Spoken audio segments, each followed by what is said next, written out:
Ready for an adventure that welcomes everyone? Dive into Cache Odyssey.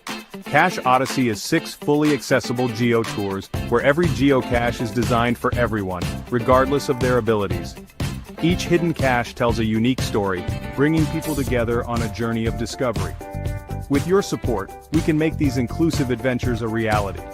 So, whether you're a seasoned geocacher or a new adventurer, get ready to experience the thrill like never before. Join us in creating truly accessible geotours. Support Cache Odyssey today. If you have not become a patron of the Geocache Talk Network, what are you waiting for? Patron levels start as low as a Bison Tube level at $3 a month. To sign up is easy. Simply go to the Geocache Talk website and click on the Become a Patron button, or go to patreon.com/Geocache Talk. Patrons now get the famous Blackout coin, invites to special events, and other really great items throughout the year. Become a patron today. Have you subscribed to FTF Magazine yet? FTF Magazine is the #1 geocaching magazine available. It is a quarterly magazine that you can be part of. Submit your geocaching milestones and adventures to be published. FTF Magazine is also interactive with puzzles to solve and the hunt to find Spartacus. If you can solve the puzzle or find Spartacus, then you will be entered in to win a special pack tag. Every new subscription, you will receive a special swag pack. Subscribing is easy. Just visit FTF's website, ftfgeo.com. Don't miss out and subscribe today. Logwork, the creators of the fantastic logbook, made with genuine write-in-the-rain paper. The logbook's designed for the micro-containers of the present and future, geared towards the hider who'd rather go caching than doing cache maintenance. Find them at logwork.com. That's logwerk.com. Calling all geocachers. At artedcrafted.com, we create unique apparel designed by geocachers for geocachers. From custom t-shirts to personalized mugs, our gear lets you express your passion. Stand out at your next event with artedcrafted.com. artedcrafted.com. Gear up for your next geocaching adventure.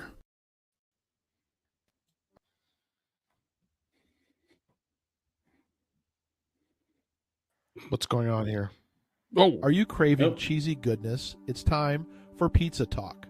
Whether you're man, no. this is my kind of start of the show right here. No, Love we're it. not doing. Love it. We're What? not You doing craving cheesy goodness. It's time for Pizza Talk. Whether you're at your local pizza parlor, scarfing down gas station pizza, or just a fan of the greatest pie on the planet, we've got you covered. Join us live on YouTube tonight in the Cheese Room. Eat a slice of pepperoni or, dare I say, pineapple pizza, chat with other pizza fans, and be part of this tasty adventure. Don't miss out. Hit that like button and subscribe for all the delicious fun. Oh man, yes, Pizza Talk, it's happening. No. I knew it. I I knew it. wonder how many Tonight's the night. first-time listeners we're going to lose off of that. What? They're going to go, this is not what I downloaded. Oh This man, is Pizza Talk and Pizza Odyssey, guys. This is where it's at. Like, if you do not like pizza, are you a real geocacher? Just saying. Have the you met joke- a geocacher that does not like pizza? The joke is it's a play on cheese and crackers. Cheese and cashers. It has nothing to do with pizza. It's cheese and crackers. Are you Poetic saying says it's cheese does official. not have anything to do with pizza, Gary? It does not. It has nothing to do with pizza. Oh yeah. No, Lori, good to see you. Washington. Green Bay, Wisconsin. Mike saying indeed. Mhm. Hello from Vermont. TKT Scouter. I think it's probably chilly up that way. Stay warm, my friend. Howdy from East Texas. Our weather's a little better. Yeah. Greetings from Pizza, New Hampshire. That would be funny if Strek 2 actually lived in Pizza, New Hampshire. that sounds magical. Like That does sound magical. That should be a movie right there. Like Travel to Pizza, New Hampshire. Joe in Arkansas. Jim has good news on his Cache Odyssey hide. We'll get to in a couple of weeks. Tim down in the Alabama side of things. Hodag saying the Wisconsin Cache Odyssey cache will be near pizza. Oh, So Can't there you wait go. to find it. It's on my list. Strike 2, the crackers is a poor man's pizza crust. Yeah, I didn't say to use it as a pizza crust. I just said that people put out cheese and crackers, or they used to. At least my parents did when I was young. So there you go. Okay, there you go. Cheese and pretzels. Yeah. Amateur gadget geocachers. Good to see y'all. That sounds good. Yeah, cheese and pretzels, especially like the melted cheese, the kind of, Oh yeah. or a cracker thin crust. Yeah, that's yeah. There you go. Hodag knows where the good stuff is. Just saying. Scooby says no pineapple in his pizza. So all right. Well, it's okay. Pineapple's not for everybody. Yeah. It's kind of like the where it goes of pizza toppings. Ooh, way to bring it back to the sport, man. Way to go. The actual show we were doing. Yeah, right. I mean, the actual show we're doing. That's the way to go, buddy. Yeah, but am I right? Pineapple is the where I go. Kind of. I wouldn't say pineapple is the best topping or the most advanced. So no, I don't see the. No, I don't. I think we got to appeal to the chat room on this one. I think the chat room, we need their input here.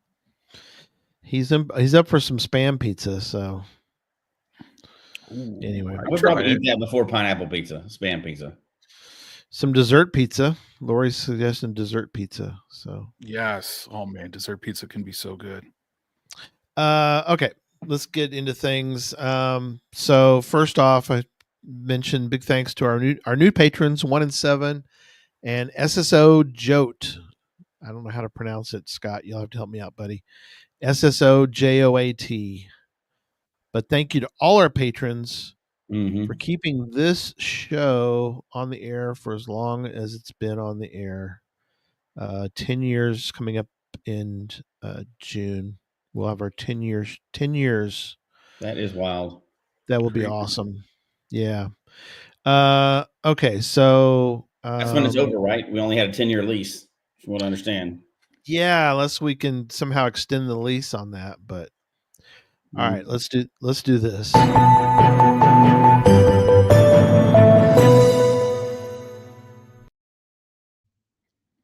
Okay. Some news. John starts off. Okay. Did you guys know Geo Woodstock is now over 2,500 Willitons? Insane. I mean, we all knew months ago that it was going to go giga. It's on that trajectory. Less than 500 Willitons. Got to get there, though. It can make it, but it's still got a lot to go. It's going. It's going. It's chugging like a freight train in Pennsylvania. The nation's energy provider just going forward. It's going to happen, man. No question onto that one. So once we get to 3,000, that's that magical mark.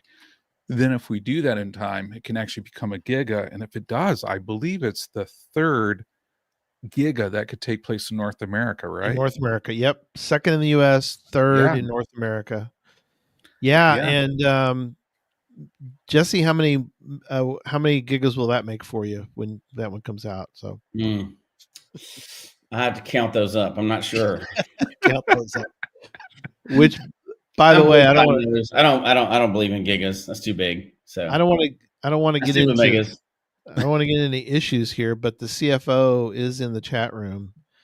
Yeah, she knows we will not be going to the giga this year. We did find that out. It's the same weekend as my daughter's final singing recital. So, oh wow, there's no way to make it happen. I think it's a conspiracy. I think so too. Yeah, I heard a rumor that they were only promoting it to go to Giga because of your situation, Jesse. That's what I've heard too. Yeah. I read that on Reddit somewhere, I think. Reddit? Well, it has to be legit then, right? It's 100% true, yeah. It's real news. Mark your Willitons, GCANXXI, XX1. They couldn't get an I, XX1. If you're thinking about going, you might want to do that. Yeah. Oh, for Judy, it's her third giga. Oh, all right. Oh, man, Judy, that's going to be awesome. Yeah. The CFO says that the Gigaverse is conspiring against Memphis. I agree. I think it is conspiring. Yeah. I guess my first gig will have to be somewhere like Germany or, somewhere. Sweden, somewhere like that. Yeah, Lori's being mean that Jesse can't count that high, but he can. He spelled Jet. That's not how you spell Jesse, but that's okay. No, he can't. He won't be there. He's got No, can't do it. prior commitments. Yeah. Yeah. Family always comes first, like everybody knows, but it's just an unfortunate coincidence again. Yeah, but when Gary and I are at Geo Woodstock, the gig event, we're going to be more than happy to get videos of people giving Jesse greetings remotely and there just you saying, go. Jesse, we know That you should can't count. be here today. I should be able to Well, stock up at that. Yeah, I mean, Nobody will notice. No, nobody knows. Oh, Snuck we'll in the take back. Yeah. Flat Jesse made it to the last gig of stock. We had a flat Jesse. I don't know. That should count. We can bring a flat Jesse again. That's I right. think we should. That's That what Electric Waterboy brought. He brought a flat Jesse. So, all right, quick update on last week. We did our 9th annual Podcast to Hope, 9 years, and as of 2 seconds ago, we have raised for this year $12,870.73 for Podcast to Hope. So, big round of applause to you guys and to everyone That was amazing. who was involved. We have now raised for St. Jude $87,805.73 over 9 years. We are now basically 12,200, and that'll put us over $100,000 next year. That's wild. For St. Jude. So that's I mean, it's a lot for us. I mean, it's 100,000, is nothing to sneeze at. I know that St. Jude needs, I'd give them every dollar I had if I could somehow survive without money. I would take every dollar I had, I'd give it to them. Because wouldn't it be incredible in our lifetime, Jesse, if we could say, okay, we're coming up on our 18th Podcast to Hope. Well, guess what? We're going to have to change it up because childhood cancer is gone. It's gone. Can you imagine? Yeah. Can you imagine if it was completely like nobody, if they got it, you immediately, took some kind of little pill and you no longer had childhood cancer and it was gone forever. Wouldn't that be awesome? Move on to something else, but yeah. Well, that's cancer's. People don't know it, but cancer's not the only thing they research there. No, you're right. They do other things, sickle cell and some other things as well there. And, if they ever found a way to cure cancer, they'd move on to the next thing and solve it too. Yeah, they would. So it's been great. But yeah, we're happy to be a part, and 100,000. We should cross 100,000 next year, but this year has been great. Again, 12,870. Thanks to everybody who watched the show, gave to St. Jude. Thanks to all of our guests. We had another stellar group of all-star guests. Absolutely. That was a lot of fun. I think we had as usual, a wide range of people on, which was neat. And of course, we wrapped up with Coins for Kids, which is always a lot of fun. So anyway, so that's the update on that. On from that, Mike was asking, how do we see who won giveaways on the Podcast for Hope? All of those gifts are being sent directly to the person, and we never have. We've never really posted who gave what and who won what. Just reach out to them individually because we'd have to have everybody's permission to kind of put that information out there. So we've never really put a list out of who won the prizes. We just send all the prizes directly to that person, and then they can say whatever they want to say about it after that. Yeah. Most of them, at least all the ones that I had in studio, I just mailed them. So they'll get to the people whenever they get there. I didn't tell everybody they were coming. The ones that won things from, say, Arted Crafted, Sean will reach out to each individual person to coordinate with them on their shirt, what size they want, so forth and so on. Scrabble Hounds is one of our other contributors. She's contacting each individual. Cashley, the same thing. Nick is reaching out. So they're all reaching out. So we had a lot of people give lot of people gave this year. So, and we had 34, 35. Well, more than that because you have one for every. So we had whatever it was, 50-ish prizes, but we had hundreds of people give. So, you never know. You might have won, you might not have. You'll be contacted if you won. If not, it's random.org. The random.org God. Well, and some people took their name out of the running because some people gave anonymously. They didn't want anybody to know who it was and stuff like that. So yeah, those people weren't in there because I couldn't contact them. So yeah, which is fine. Yeah. Okay, so another item I wanted to mention, I do have a quick gift idea link in there. We won't talk about it, but it'll be in the show notes if you want to check it out. It's got some really different type gifts, and I'm always on the lookout for unique gift ideas because we've seen all the standard stuff. So I found one that was kind of interesting. We do have, for a limited time, for our store, we have we're going to do half off on everything in the store. So if you want to pick up anything that's currently in there, you can use the coupon code cheese. Cache Masters, there's a few. I did some paintings. I put them in there just for fun. If you want a painting, they're in there. Also, the game Cache Masters is in there, half off, which is pretty good, I think. So they're normally like $20. I think they're 10 right now. So, and they're a lot of fun. These are good gifts for cachers, even non-cachers. I think enjoy the game. So, hey, there's the FTF hand. Allow you to 2 additional actions during the action phase. Oh man, sweet. So fun game. So that's anyway. So that's in the store. The store, geocachetalkshop.etsy.com is the store. There will be more items next year added, which I'm not allowed to discuss. That's I've been told. Okay. My hand's on the button in case Gary spills the beans. Is the hand on your button too, Jesse? Of course, always. Apparently, because we've got a huge item. Okay. Thank you, Jesse, for doing that, because I think when we looked at the data this year, Gary spilled the beans past his quota of spilled beans this year. He's out for the year. Yeah, so he's done for the year.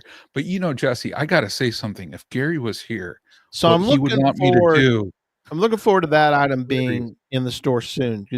Did y'all hear me mention about what was in the? Yeah. Oh, they got it, Gary. Yeah, we got it. Okay, good. All right, good. They got it. Go ahead. Yeah. Sorry. So next item, I gotta wish somebody a very special day on this one. We all have our favorite geocachers. Some of us have our favorite geocaching puppets. And people may not know it's B.S. Drew's 19th birthday today. So a big congratulations and happy birthday to B.S. Drew. B.S. Drew is quite the accomplished puppet, believe it or not. She has over 700 finds and I believe 13 hides on that one too. That's more than a lot of people. Yeah, absolutely. So, probably I would put out there arguably the most accomplished geocaching puppet out there, perhaps. So you're telling me the puppet has how many finds? Over 700, Gary. Can you believe that? And they're not Adventure Labs, as far as I know. Just saying that. Hey, why are you bagging on Adventure Labs? Hey. Yeah, what happened there? Some people want to know if Adventure Labs are factored in. So you're saying they're real caches, not Adventure Labs? Yeah, and I see Drew on here as well too. So yeah, so yes, Drew is partnered up with Drew as a geocaching dream team on that one. So yeah, congrats, Drew. 3 continents for that puppet. Whoa, 3 continents. That's ahead of a lot of people. Absolutely. So the puppet has been to 3 continents. Is what you're telling me? Yeah, BS Drew. But it is a puppet account, so it could claim to have been to 3 continents, right? Yeah. Well, you know what though, Gary? I'm going to say though, there's a lot of puppet accounts out there. But Okay. this one is probably the best puppet account in geocaching. If you guys can think of another one, let me know. But I'm just saying, I think I'm pretty BS fond of all my sock puppet accounts. Yeah. Okay. All right. Are you done? Yeah, I'm done. Okay. So we've got big event, Cache Odyssey. We are only 2 weeks away. December 29th is we'll call it a soft launch, the soft launch of GeoTours and most caches. You can go to cacheodyssey.com at any point and check out Cache Odyssey. More on Cache Odyssey at that website. We are going to do a show on the 29th about it, and we'll sort of, I guess, bean spill that night as well. So looking forward to that. I don't think it's fair to call it a soft launch. That's when they begin launching, when they begin becoming available. They won't all 50 become available at the first second. It's going to be over the next couple of days, though. Right. They're launching across the country. Yeah, the launch begins December 29th. Yeah, right. Absolutely. So looking forward to that.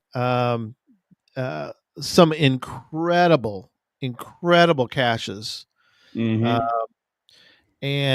one in every state. So there you go. It's pretty awesome. I can't wait to really feature them on the show, but I'm also going to be excited about reading the logs. I'm definitely going to have the logs like on watch. Yes. I want to see. I'm hoping it has the impact that we hope it does, right, for people. So that's what I want to see. I hope we're not going to see a bunch of +1s and TFTC logs. We're going to see some real logs on these. You hope so. I mean, all of these are just going to be incredible. And with all the all-star hiders out there.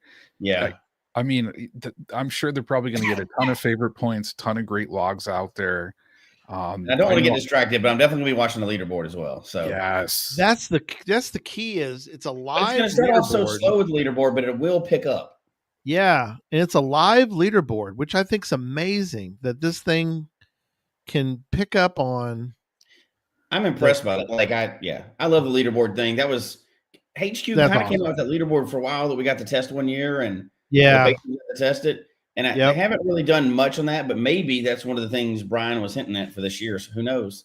Could be. I'd love to see that where you could pick your own people and pick your own goal, and then have a competition like per month or whatever. That would be cool. Absolutely. No, I agree. I love it. Oh, thanks. Yeah, Scooby. Yeah, I remembered. I knew that was coming. His wife's in a wheelchair and caches. So, yeah. Hope we start a trend where she gets to find, a crap ton more really creative ones. That's what we're hoping for. Mm-hmm. Yeah, absolutely. So, all right, let's get cranked up into cheese and crackers, or in this case, cheese and cachers. Which theme do you guys want to start with? Which one stands out to you that you want to jump into? I think you got to give it to Jesse for first choice on this one. Me? Yeah. Well, as we talked about beforehand, let's pull into the danger one. I mean, we know that's going to come up anyway, so I say we just jump off right in that one. Jump right into danger. And safety. Do you have these? Do we have them already queued up where we can? Yeah, I'm trying to put them in the banners, but so we're going to start with danger and that. And so the very first one that comes up in that is going to be this question right here. Can a geocache be too dangerous? Yes, they can. Trust me. I've seen them. Too dangerous for who, though? See, I hear what you're saying. I ain't doing it. Yeah, that's too dangerous for you. But right, do you think they should not be allowed because they're too dangerous? I didn't say that. I said, because the question is, can a geocache be too dangerous? For me, yeah, they can be too dangerous. I'm not going to. Yeah. Now, there's definitely some that I won't do, but I'm not going out there. I'd hate to see a cap on how risky or dangerous caches could be. Yeah, no, I didn't say it shouldn't be a geocache. That's different. That's a different question. Now, I think hang on. This I got to point this out real quick. Of all the people in the chat room to say that there isn't, K-Blast says no. So, I don't know if you guys know about this, and this is almost a whole show. In fact, I think this needs to be a show. We need to figure out a night when we can have Brian on to talk about the guy almost died doing it. I mean, literally, his life hung in the balance. He did not die. He did not die, but he almost died. It was too dangerous, and our friend Brian attempted it. Drusilla says yes. Several people said yes. Strek 2 is kind of in your boat there, Jesse. Well, is dangerous, subjective. Let's take one segue out first, like children. There's definitely somewhere children should not be doing out by themselves doing really dangerous crap, right? They shouldn't be areas with really dangerous stuff. And there should be labels on things like the 5.5 part or, whatever it says it's dangerous. Sure. But at some point, we have to take personal responsibility. Like, I'm not going scuba diving because I don't want to go scuba diving, right? That's just personal. It's not that it's too dangerous. I don't feel comfortable doing it. I don't want to do it. There's some things that I'm not going to go do. If I get to a really, really tall tree that I don't think I can climb, guess what? I'm not going to blame it on somebody else. I'm not going to do it myself. Right. I'm going to make that decision as a grown person. Key there being grown, right? You don't want kids doing some of these dangerous things or whatever, but like Happy Hodex says, know your limits. Yeah. So I got to chime in on this one because I think with danger though, cache is can a cache be too dangerous?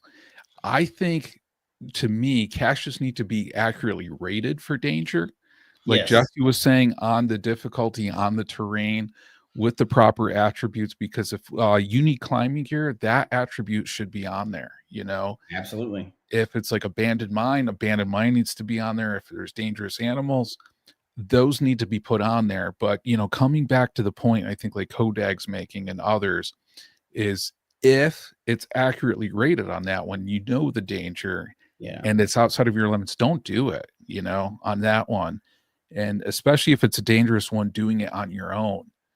Coming back to K-Blast situation, I remember when we were doing the pizza trail after he did that like crazy dangerous one on that one, in K-Blast, like showing me the bruises and the scrapes, and the abrasions on that one. And just hearing it from him, that was intense. But K-Blast did it, it was within what he felt he could do, and he did do it, onto that side.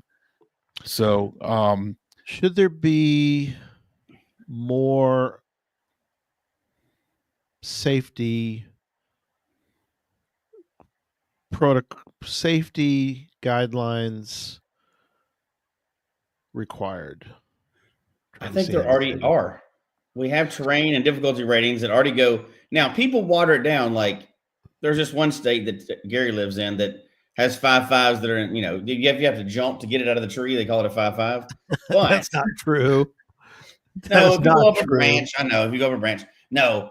5.5 is supposed to be reserved. Most 5.5s are not, right? We've watered that down because we want a stat pad. But a true 5.5 should be extreme terrain. You know what I mean? It should be. That's what that label's there for. And if there's something like that, you should, in your description, not that people always read the description, but they should on 5.5s anyway. Yep. You should have in your description, this is what's required for this. And we've all seen this many times. If you're not comfortable in this kind of terrain, this would not be the cache for you, that kind of deal. Yeah. I don't know what else you would put on there, right? You've got a description and labels for it, and there's hazardous animals, dangerous, all that stuff is actually in the attributes. If we're using them properly, which I know we don't always do, I think they already have a good system for it. There just has to be a point where you go, this is not for me. I don't feel comfortable in this. Some could argue that the city near John, any of those urban caches in downtown New York are dangerous. There's a time you shouldn't get those, right? After hours, maybe that's not a night cache to go get somewhere, but dangerous can be subjective. It's not always just hiding off, swinging off the side of a mountain. It could be just an area you don't want to be in, a high crime area. It could be a lot of things, right? dogs, anything else. But the description and the attributes and the terrain and difficulty rating should be sufficient enough if people are doing them correctly. You know what though, too? I gotta add on to this one though. If you're a newer cacher, like you said, some people don't read the description, and some people starting out don't know what those mean. So I mean, if you have a newer cacher who's unprepared for one of these, and they're going somewhere and they're thinking they should do it, number one is like, if you have a feeling you shouldn't do it, that's probably a good indicator you really need to think, should I really be doing it?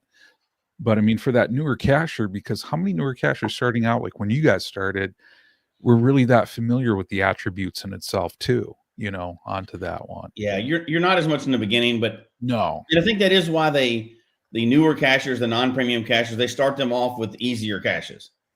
Right. They start them off those. I think it's 2.2 is the highest they can do until you get into the, start paying for it and everything else. Yeah. I don't think premium. So they've also done that, which I think is good. If it just opened up to dangerous, what we're calling dangerous caches, that would be a bad way we'd lose a bunch of new cachers.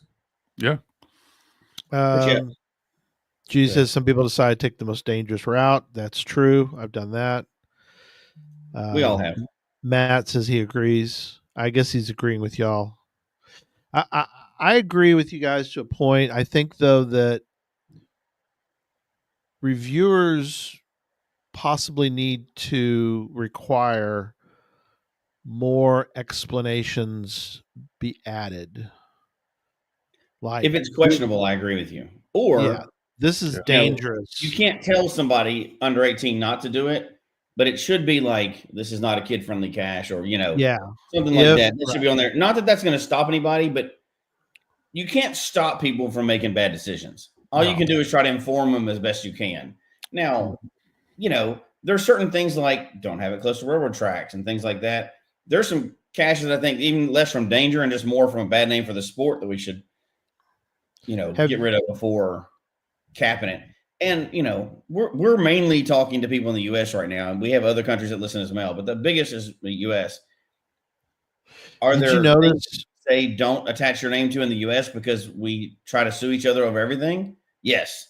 That other countries might be laughing at, they're like, you can't sue for that. That idiot did it on his own. Well, you can in America. So you can sue people all the time in America. So, yeah. I don't know if y'all noticed, but there's now when you try to publish a new cache, because my Cache Odyssey for Texas is out there.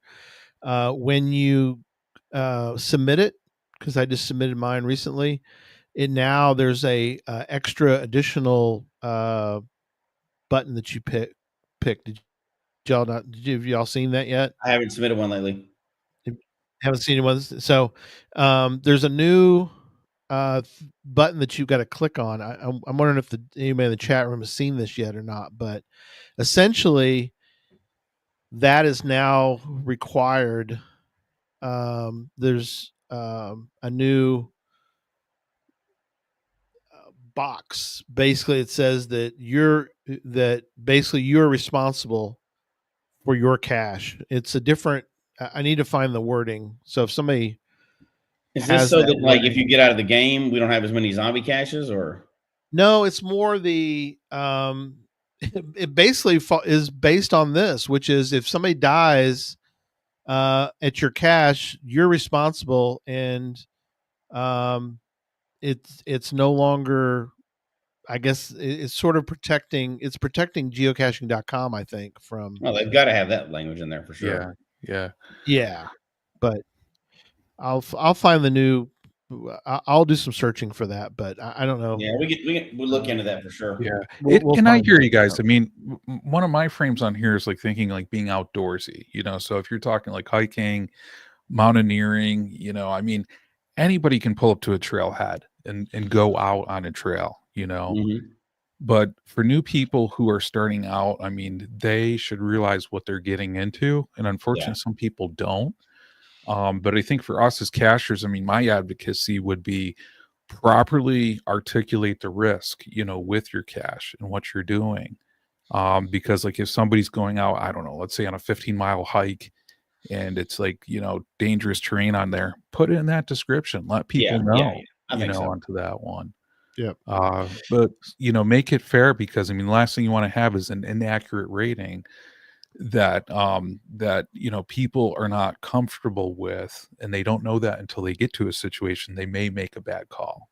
I'm going to throw something out here real quick, and we probably can't get all the way into this, but I'm going to say that, and it's not going to be popular, but part of the problem with the ratings, for the people that do it accurately, that's great. But so many people don't do it accurately and fake them for like trying to get the fizzy challenge, that people that are in the game, have been in the game, whatever, they start not paying attention to them because there's so many bogus ones out there. You see these like runs where you can get like all 81 fizzy in a day. Have a 4-4 that's just the same as something else. But you see that enough, and then when you see an actual 4-4, you're thinking, I've done tons of these. This won't be that bad. And then you go out and you're like, uh-oh, I got myself in trouble. And I know reviewers don't have time to like police all this stuff, but when you have a trail of caches down a road and you have 15 different terrains on them, there's a hint there that's bogus, right? Like the reviewers at some point got to go, dude, this is bogus. You're just lying here. There's not a 5 terrain at a light pole.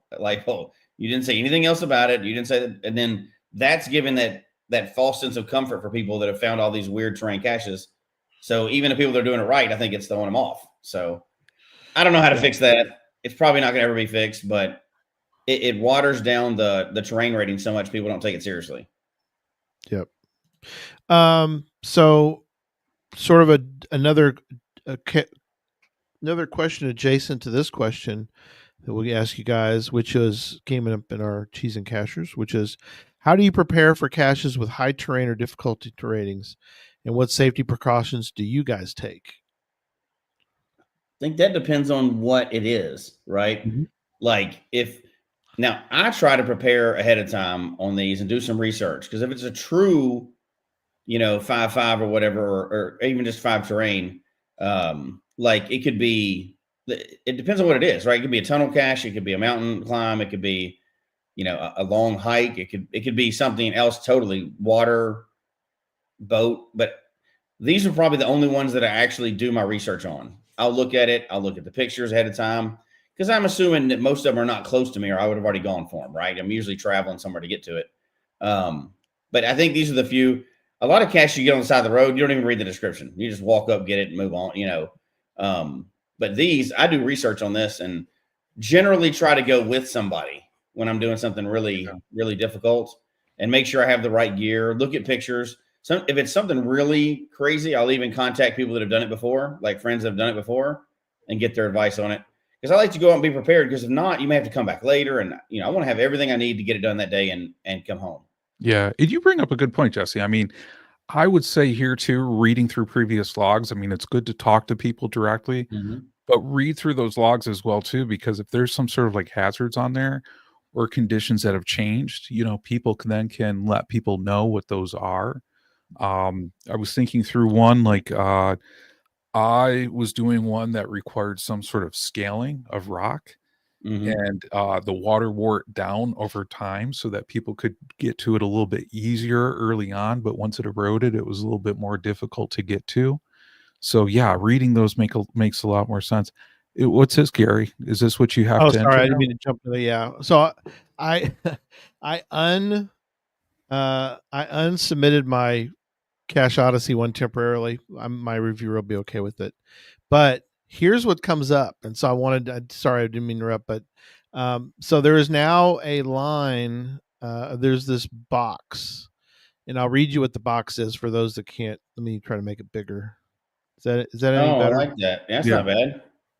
Okay. So you now have, again, this is Cache Odyssey, Texas. Maybe don't show all that too much information there. Yeah, don't show the cords, Gary. No worries. You can't get in anyway yet. So they have optional stuff, but then there's this new box here. I don't remember this being here before. This box that you have to click on says, I understand that geocaching volunteer reviewers do not review for safety, and I am responsible for ensuring my geocache is placed in an appropriate and permissible location, and that the container will not be mistaken for a dangerous object. There's a lot in that one right there. 'Cause, I mean, that's permission, safety, It is a everything. lot.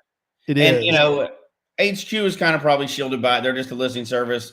The reviewers, I could see how they could have implied some liability there since they're reviewing the cache. Yep. But Right.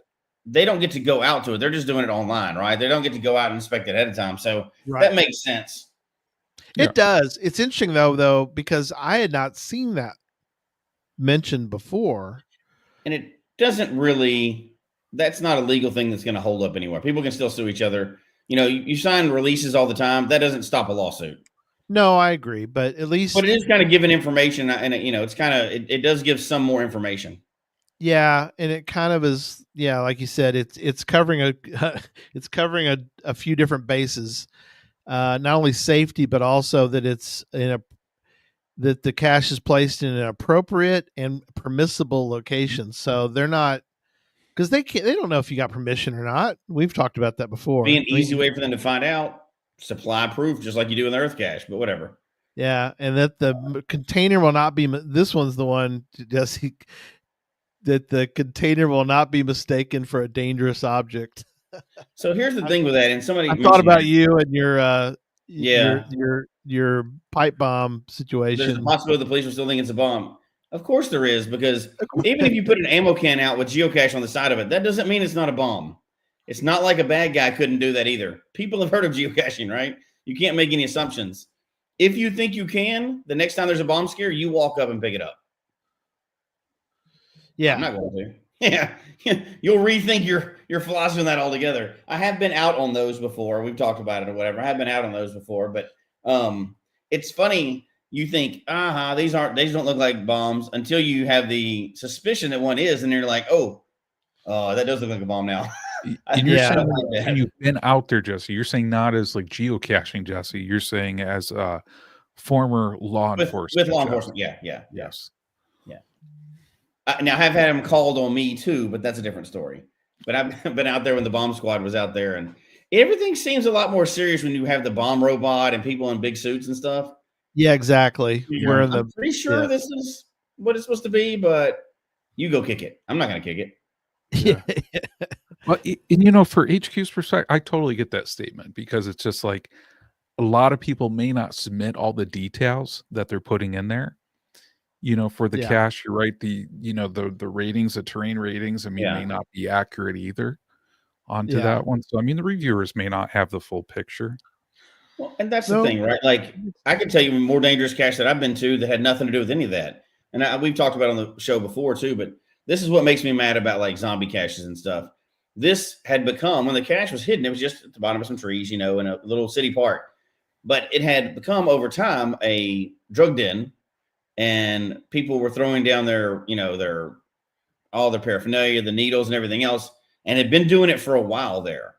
And that's more dangerous than a lot of the climbs I've been on before. You got dirty needles in a kid's park, and probably nobody sees it because it's right behind the trees by the trail or whatever. But unless you step into the trees right there, you're not going to see it.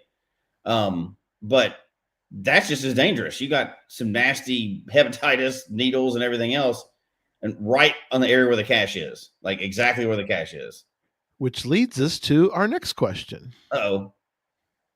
Dear Geocaching, dear Geocache Talk, how do you handle finding a cache that is poorly maintained or improperly hidden, and what's your approach to cache maintenance as an owner? So it's really two different questions, I guess. It is. Start with the first one. How do you handle a cache that is poorly maintained? I'll let John go first because I've spoken on this Yeah. a lot. Yeah. So on this one, poorly maintained, to me, my frame of how I approach this, and I probably have kind of talked about this on the show before, is like when I started geocaching in an area where there was a very active geocaching community, and those people got out of geocaching, or a lot of them did.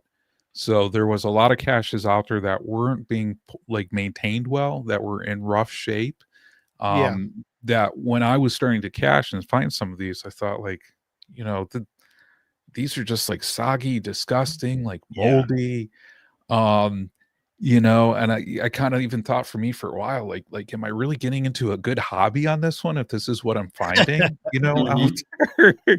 And so for me, I talked to, different members, at different events and said, okay, like this is a situation, like, these caches shouldn't be like this. So, my stance from there was just cleaning up the game board type of mentality, where if there was caches that weren't being maintained, the cache owners were not in the game, you got to call that out, Yes. Because I think our goal for everybody is to have a healthy caching community where, current cachers are finding good stuff. There's newer caches being put out.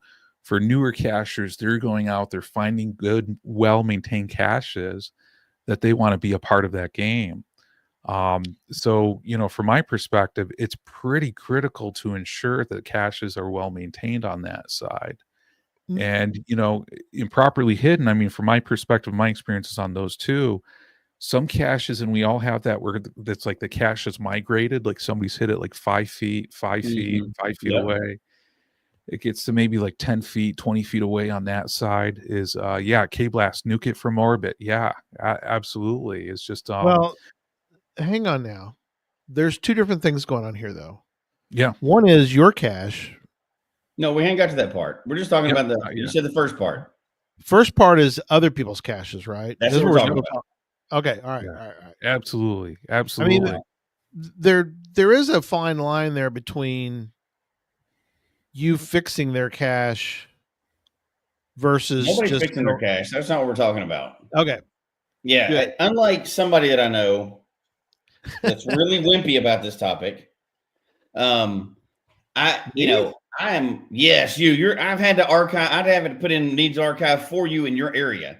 But anyway, we'll talk about that another time. You're too scared to do it. But here's my thing with it. Exactly what John said. I am real big about if the caches are gone, if the cachers are gone, that cache should not be out there anymore. And I don't care if people like it or not. There's too many dangerous things that can happen. Like it's become a needle den, everything else.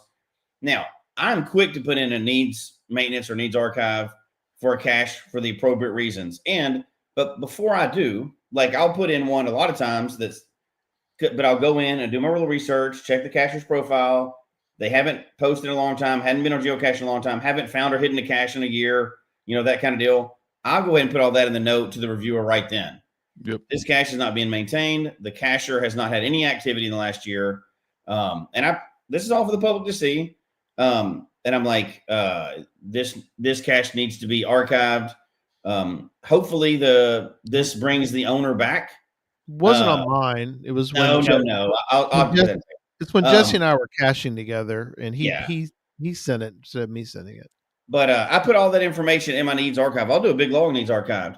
Person hasn't been in the game for a year. I hope maybe this email will bring them back to the game. But as of now, we have a cache that's not being maintained by anybody. Something needs to be done about this. And then I'll put a watch on it. And I'll even email the owner sometimes, like, hey, man, I don't know if you're still in the game or not, but this cache is messed up. So everybody has an opportunity. Well, and the good part, misses things.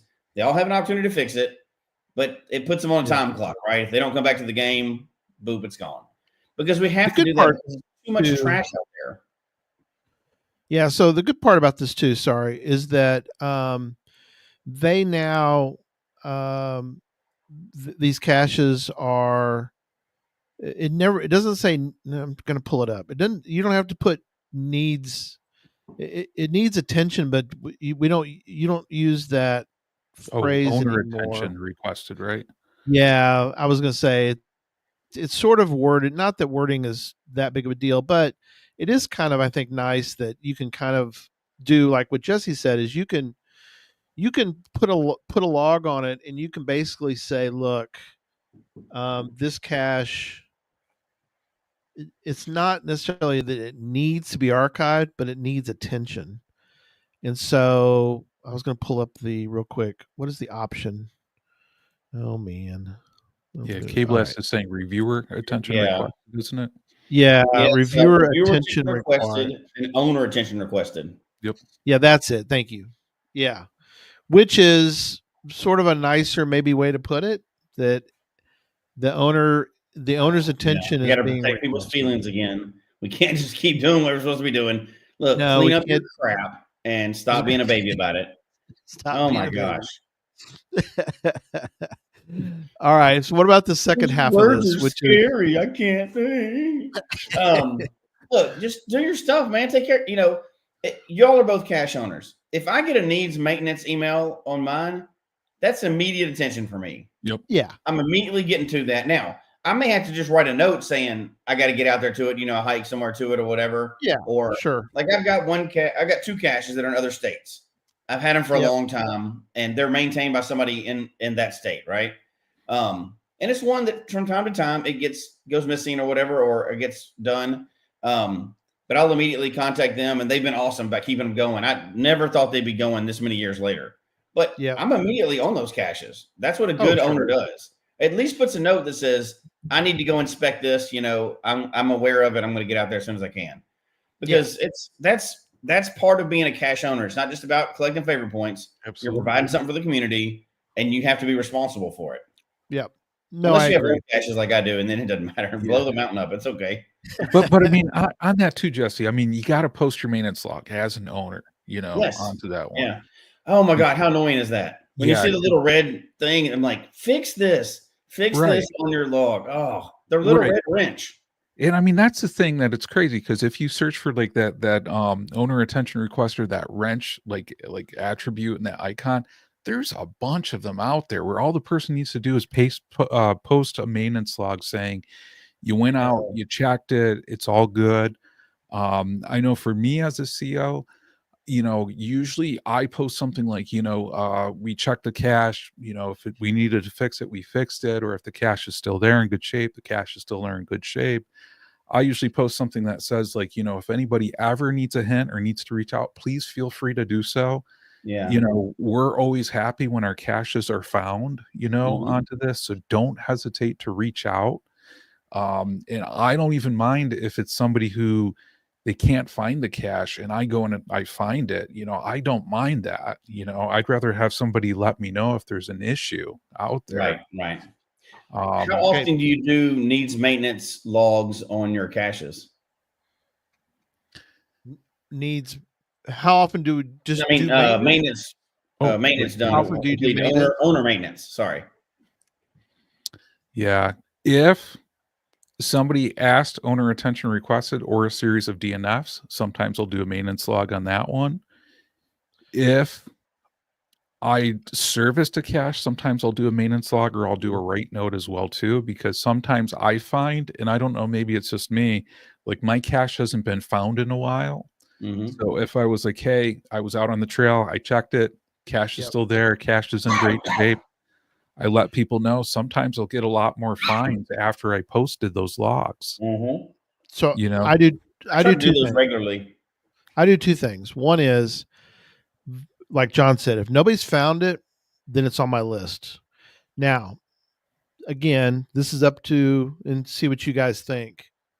But if I get a log from somebody that says cache is in good shape, everything's good, no problems here at all, whatever, you get the idea, then I mark it off my list that everything's fine. The last person to find it says everything's good, then everything's good. I'm gonna focus on maintaining the other ones that either somebody said there's a problem, maybe a minor problem.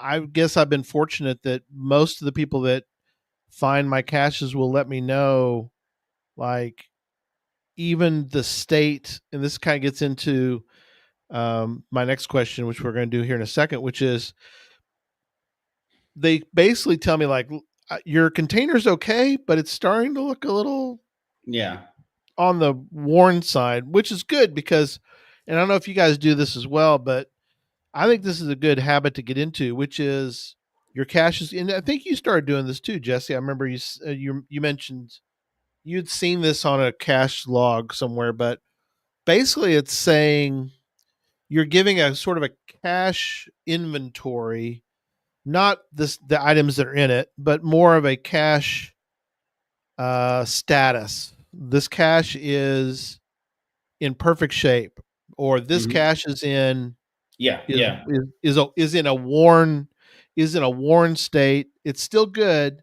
Or you'll have people, and I've had people give me, they're like, your cache is okay, but you're probably going to need to do some maintenance on this in a month or two, because it's starting to get to a point where the lid's not closing properly, and you probably need, that kind of thing. So I like when I try my best to put that on. That's in my template for my cache log. Exactly. I love the template. We probably need to put location. That's good to let owners know. Now, some of them just ignore it, but for some of them that do want to do it, they pay a lot of attention to it, and I do myself. And now I go back on, because a lot of mine right now are overwhelming majority of my caches right now actually are not physical containers.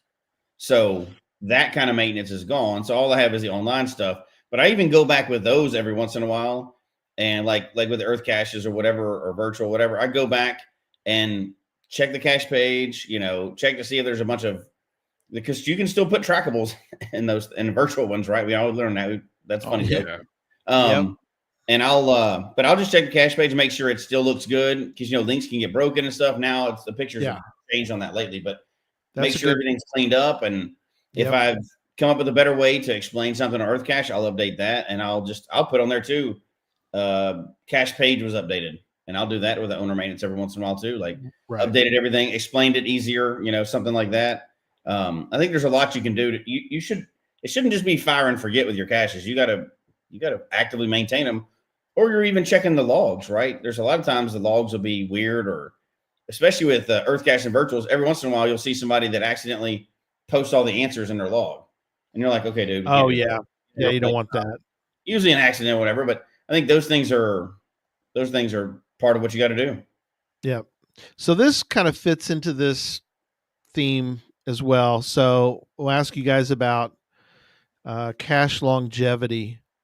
So there's two parts to this question. First is, have you noticed changes in cache longevity? Not necessarily yours, just in a general sense, the cache longevity over the years. What do you think contributes to long-lasting caches versus those that deteriorate quickly? Location's important. Yep. And John, you'll need to, both you and Jesse have lived in the frigid parts of the world. And now Jesse, you've got the opposite. Well, you lived in Memphis, so you've experienced both. But the thing that I think John, you were in Kansas for a while, right? Florida for a bit. You were in Florida for a while, but you weren't caching at the time, right?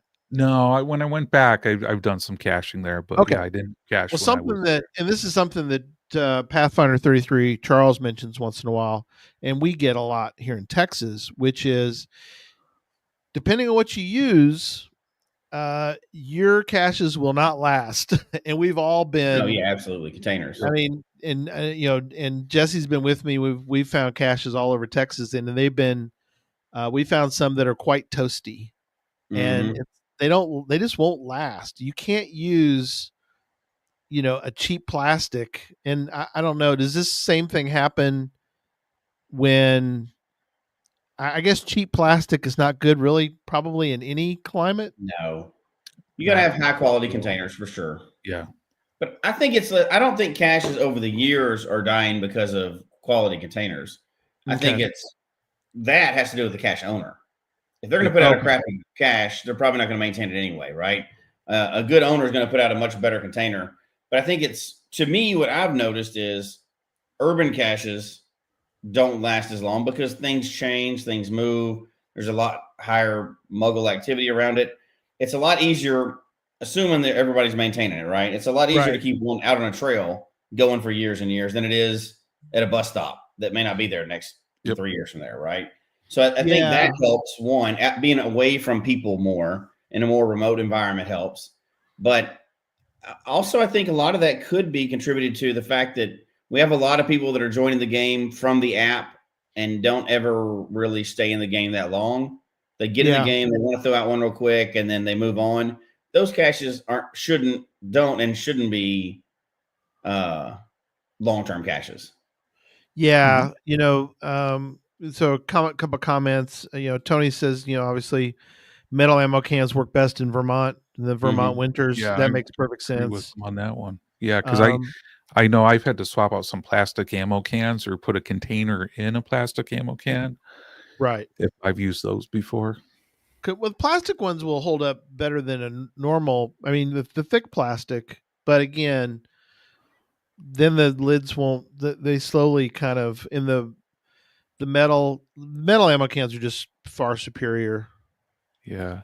Um, I know. And one of the things I just want to put out here on this one, it's yeah, like, and I don't know if I'm an outlier on this one. A lot of times when I do cache maintenance, I like to swap out a whole new container. yeah, So I know for me, if it's like even an ammo can or a plastic ammo can, the lock and lock, like if I'm doing cache maintenance, I like to go out there sometime with a whole new container, stocked with new swag on that one, transfer the logbook on that one, but then put that back into place, get that old container out, Yep. because it's just, I think like no matter what the container is, especially in these really harsh environments, if you have the same container out there for many years, it may not last. And I don't know, because I know I posted a few weeks ago on our Geocache Talk one an ammo can that was completely rusted out on the bottom. no And way. yeah, Oh, yeah. and it was like, I think it was like from 2001, so over 20-year-old ammo can. Pretty rare, And but I guess I it could was happen. going through a swampy area, saw the can, picked it up, And and then there was nothing on the bottom. yeah, and there was like a little container underneath it. So I mean, I got a good laugh out of that. I Dang. appreciated that ammo can was still there Yeah. because that was kind of cool. But I mean, like even ammo cans, like over time, may not last. No, they're subject to rot and everything else too. They can rust and rot, Yeah. but they do last better than a lot of things. Yes. Well, Kevin mentioned he says had in New Mexico because there was a black widow spider inside his cat. Oh Yeah, dear. so you have to kind of keep critters. Strike 2 mentions critters chewing. Mm-hmm. Usually, if it's a container that's been it had a prior life as something else, like a peanut butter can. People don't clean them. They think they clean them, but they don't fully clean them, and so. Yeah. But yeah, also you were talking earlier, Jesse, about the urban hides. One thing that I we run into this even in our little small town, but also you have to know that there's locations, and he even says bus stops will move. So if you have a hide at a bus stop, you got to keep an eye on it, because if you go back, that bus stop might be gone. Oh yeah. I mean, things Yep. happen in urban situations that we just don't think about if Mm-hmm. you're thinking about a maintenance in the more of a suburban or rural location. So, yep. And Tony wanted us to remind us that ammo cans will float. He's recovered one several hundred feet downstream, bone dry. That's the other thing, though, that's really great about them, is that they're pretty. While the seal is good, it will do that.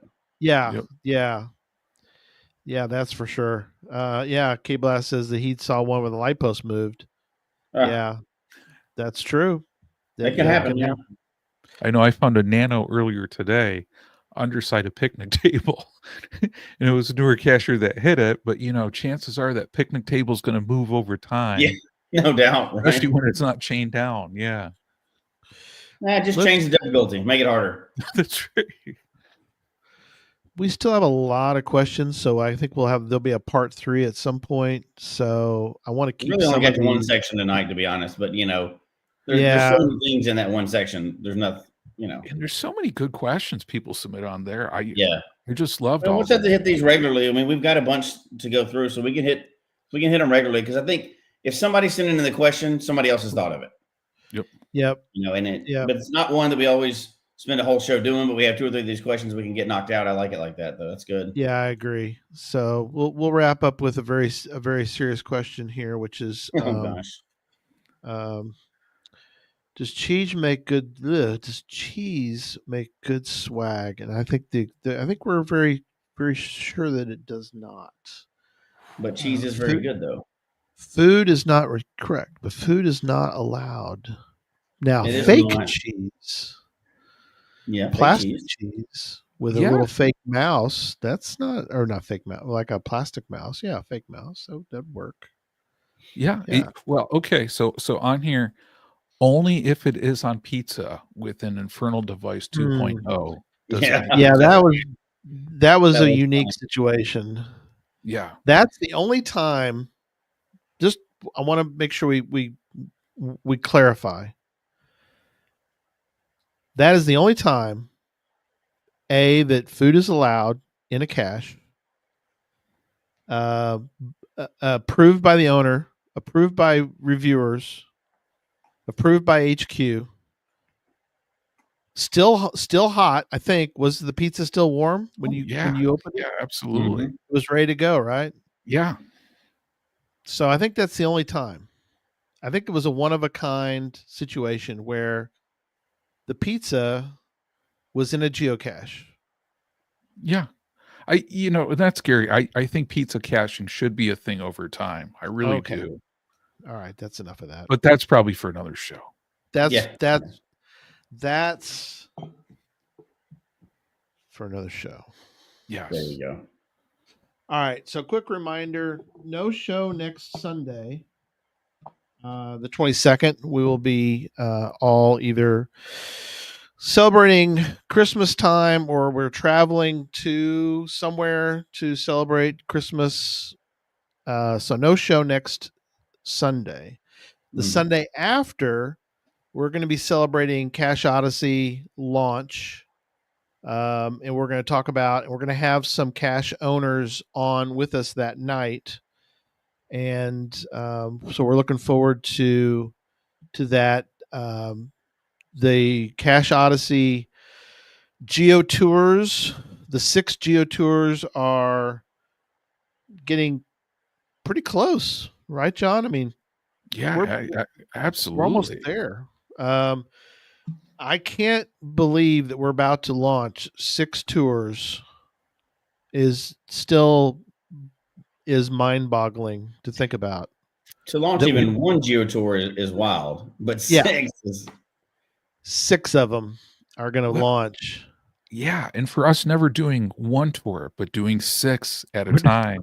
Well, we got to keep getting crazier and crazier with our projects, right? I mean, why not? Yeah. That's kind of who we are. Yeah, it's incredible. It is incredible. I appreciate you guys so much for being on board for this. It's going to be incredible, and we'll talk about it more in 2 weeks. So, again, we won't be doing a show. So, Merry Christmas, Happy Holidays to everyone. Thank you for being along for our 9th year of doing Geocache Talk. We'll celebrate our 10th anniversary in June. So looking forward to that. We're going to make a bang out show for that in June for our 10th. And then, of course, next December should be, I think, the 6th. We'll have to talk about it. Obviously, it's a long way away. But December 6th is possibly the date for our 10th Podcast to Hope. But again, thanks you guys. And we'll see you guys on the 29th. And we'll talk some Cache Odyssey at that time. So thanks, everybody. Thanks, everybody in the chat room tonight. And Merry Good Christmas. night, everybody. Yeah, Merry Christmas, Happy Holidays.